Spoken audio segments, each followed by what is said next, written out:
وزیر اعظم شہباز شریف نے F B are کے دورے میں کہا کہ اگر ملک کو قرضوں سے نجات دلانی ہے تو آمدنی بڑھانا ہوگی، ورنہ آئی ایم ایف سے چھٹکارا ممکن نہیں۔ انہوں نے ایف بی آر کی ڈیجیٹلائزیشن اور اصلاحات کو سراہتے ہوئے کہا کہ ٹیکس نیٹ بڑھانے اور افسران کی کارکردگی جانچنے کا جدید نظام متعارف کیا گیا ہے۔ عدالتوں میں زیر التوا ٹیکس کیسز جلد نپٹانا ہوں گے تاکہ خزانے کو فائدہ ہو۔ وزیر اعظم شہباز شریف نے آئی ٹی برآمدات میں 23% اضافے پر اطمینان کا اظہار کیا ہے۔ انہوں نے کہا ہے کہ برآمدات 2.828 ارب ڈالر کی تاریخی سطح پر پہنچ گئی ہیں، جو کہ آئی ٹی شعبے کو دی گئی حکومتی سہولیات اور پالیسیوں کی کامیابی کا ثبوت ہے۔ وزیر اعظم کا کہنا تھا کہ خوشائن بات یہ ہے کہ پاکستانی ماہرین نے نئی منڈیوں میں بھی اپنی خدمات فراہم کی ہیں۔ حکومت پیشہ ورانہ تربیت، سہولیات کی فراہمی اور ماہرین کی تعداد بڑھانے کے لیے عملی اقدامات کر رہی ہے تاکہ آئی ٹی کے شعبے میں ترقی کی رفتار برقرار رہے۔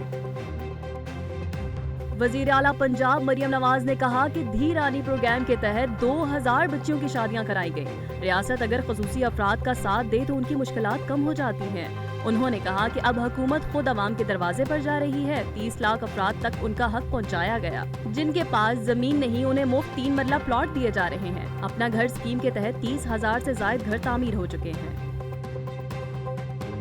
ترجمان دفتر خارجہ شفقت علی خان نے ہفتہ وار بریفنگ میں بھارتی وزیر خارجہ کی جانب سے پاکستان پر الزامات کو سختی سے مسترد کرتے ہوئے کہا ہے کہ بھارت کو اپنی سرزمین پر دہشت گردی کی سرپرستی بند کرنی چاہیے۔ ترجمان نے کہا کہ بھارتی الزامات بے بنیاد اور گمراہ کن ہیں اور یہ صرف توجہ ہٹانے کی کوشش ہے۔ جعفر ایکسپریس پر حملے میں ملوث دہشت گرد افغانستان میں موجود ہینڈلر سے رابطے میں تھے، ان کی شناخت اور تحقیقات جاری ہیں۔ ترجمان نے غزہ میں اسرائیلی حملوں اور اسپتالوں کو نشانہ بنانے کی مذمت کرتے ہوئے کہا ہے کہ یہ انسانی حقوق کی سنگین خلاف ورزی ہے۔ وزیر خارجہ اسحاق ڈار کل اعلیٰ سطح وفد کے ہمراہ افغانستان کے دارالحکومت کابل جائیں گے۔ دفتر خارجہ کے ترجمان شفقت علی خان کے مطابق اسحاق ڈار افغان عبوری وزیر اعظم، نائب وزیر اعظم برائے اقتصادی امور اور افغان وزیر خارجہ امیر خان متقی سے ملاقاتیں کریں گے۔ کابل میں وفود کی سطح پر ہونے والے مذاکرات میں سیکیورٹی، تجارت، دو طرفہ رابطوں اور عوامی تعلقات سمیت اہم امور پر گفتگو کی جائے گی۔ ترجمان کا کہنا ہے یہ دورہ پاکستان کے افغانستان سے مسلسل رابطے اور تعلقات بہتر بنانے کے عزم کا اظہار ہے۔ وزیر مملکت داخلہ طلال چودھری نے کہا ہے کہ پاکستان میں موجود 75% افغان شہریوں کے پاس کوئی دستاویزات نہیں ہیں اور 30 اپریل کے بعد بغیر ویزا کے کسی کو ملک میں رہنے کی اجازت نہیں دی جائے گی۔ انہوں نے بتایا کہ اب تک 9 لاکھ سے زائد افغان شہری واپس بھیجے جا چکے ہیں اور یہ عمل مزید تیز کیا جا رہا ہے۔ طلال چودھری نے واضح کیا کہ غیر قانونی افراد یا ان کے پشت پناہی کرنے والوں کے خلاف سخت کارروائی ہوگی۔ ایرانی صدر مسعود پیزشکیان نے سعودی وزیر دفاع خالد بن سلمان سے ملاقات میں کہا کہ ایران سعودی عرب کے ساتھ تعلقات بڑھانے کے لیے تیار ہے۔ انہوں نے کہا کہ دونوں ممالک کی دوستی اسلامی دنیا کے مفاد میں ہے اور مل کر خطے کے مسائل حل کیے جا سکتے ہیں۔ سعودی وزیر دفاع نے سوشل میڈیا پر بتایا کہ انہوں نے ایرانی صدر کو قیادت کی نیک تمناؤں کا پیغام پہنچایا۔ غزہ کے جنوبی شہر خان یونس میں رات گئے اسرائیلی فضائی حملے میں 10 فلسطینی شہید ہو گئے۔ غزہ کے شہری دفاع ایجنسی کے ترجمان محمود بسال کے مطابق حملہ مشرقی علاقے بنی سہیلہ میں براکہ خاندان کے گھر اور اس کے پڑوسیوں پر کیا گیا، جس میں متعدد افراد زخمی بھی ہوئے۔ یہ حملہ ایسے وقت میں ہوا جب اسرائیلی فوج نے 18 مارچ سے غزہ میں اپنی زمینی اور فضائی کارروائیاں تیز کر دی ہیں۔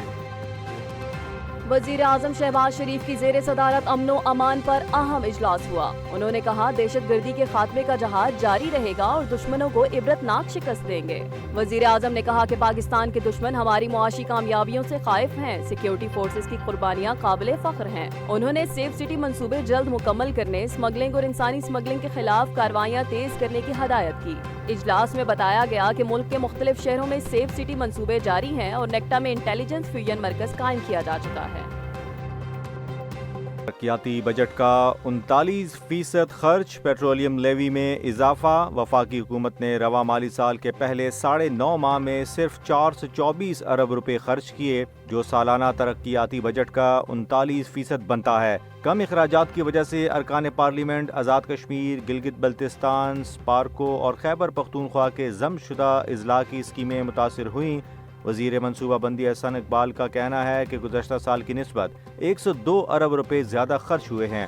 لیکن کئی منصوبے اب بھی تاخیر کا شکار ہیں۔ اسی دوران وزیر اعظم شہباز شریف نے صدارتی آرڈیننس کے ذریعے پیٹرول پر لیوی 78 روپے فی لیٹر کر دی۔ سعودی وزیر دفاع شہزادہ خالد بن سلمان اعلیٰ سطحی وفد کے ساتھ ایران پہنچے، جہاں ایرانی چیف آف سٹاف جنرل محمد باقری نے ان کا استقبال کیا۔ انہوں نے آیت اللہ علی خامنہ ای سے ملاقات میں شاہ سلمان کو پیغام پہنچایا جس کی تفصیل ظاہر نہیں کی گئی۔ آیت اللہ خامنہ ای نے کہا، ایران سعودی تعلقات کے فروغ کے لیے ہر رکاوٹ دور کرنے کو تیار ہے۔ یہ دورہ ایران و امریکہ کے متوقع جوہری مذاکرات سے قبل ہوا۔ یاد رہے یہ دونوں ممالک نے 2023 میں سفارتی تعلقات بحال کیے تھے۔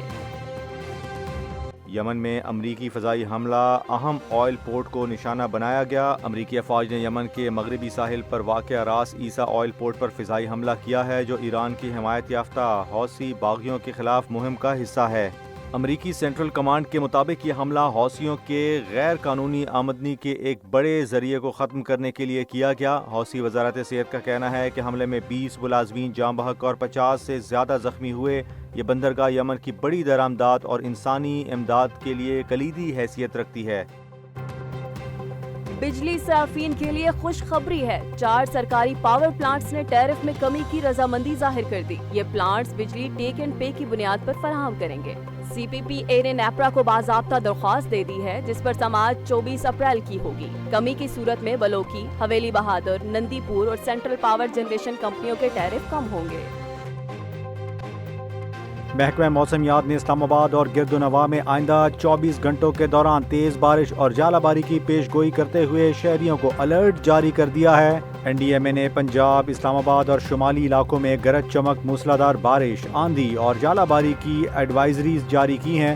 خبردار کیا گیا ہے کہ شدید موسم سے درخت، عمارتیں، گاڑیاں اور فصلیں متاثر ہو سکتی ہیں، جبکہ شمالی علاقوں میں سیلابی صورتحال کا بھی خطرہ ہے۔